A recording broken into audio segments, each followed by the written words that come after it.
നമസ്കാരം. പ്രധാന വാർത്തകൾ. തൊടുപുഴയിൽ അധ്യാപകന്റെ കൈവെട്ടിയ കേസിലെ രണ്ടാം ഘട്ട വിധി അല്പസമയത്തിനകം. മുഖ്യപ്രതി അടക്കം 11 പേരുടെ വിചാരണ പൂർത്തിയായി. വിധി പ്രസ്താവം നടത്തുക കൊച്ചിയിലെ NIA കോടതി. പാലക്കാട് കാട്ടുപന്നിയിടിച്ച് ഒരാൾ മരിച്ചത് ആലമ്പള്ളി സ്വദേശി വിജീഷ. ഓട്ടോറിക്ഷയിലുണ്ടായിരുന്ന വിദ്യാർത്ഥികൾക്ക് പരിക്ക്.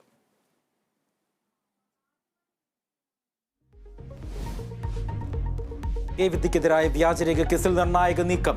വിദ്യ സമർപ്പിച്ച വ്യാജരേഖ അഗളി പോലീസ് കണ്ടെടുത്തു. വ്യാജരേഖ കണ്ടെത്തിയത് പാലാരിവട്ടത്തെ ഇന്റർനെറ്റ് കഫേയിൽ നിന്ന്. കഫേ ഉടമയുടെ മൊഴി അഗളി പോലീസ് രേഖപ്പെടുത്തി.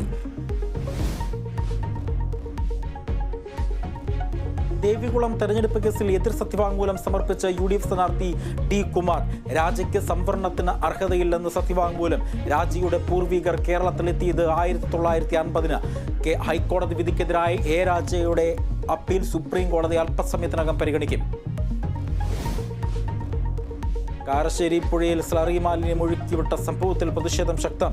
CPM-ന്റെ നേതൃത്വത്തിൽ ജനകീയ പ്രതിഷേധം. സമരം ശക്തമാക്കാൻ ഒരുങ്ങി നാട്ടുകാർ.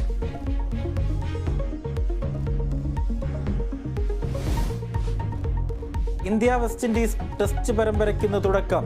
ഇന്ത്യ ഇറങ്ങുന്നത് ലോക ടെസ്റ്റ് ചാമ്പ്യൻഷിപ്പിലെ ഫൈനലിലെ തോൽവിക്ക് പിന്നാലെ. വിംബിൾഡണിൽ നൊവാക് ജോക്കോവിച്ച് സെമിയിൽ.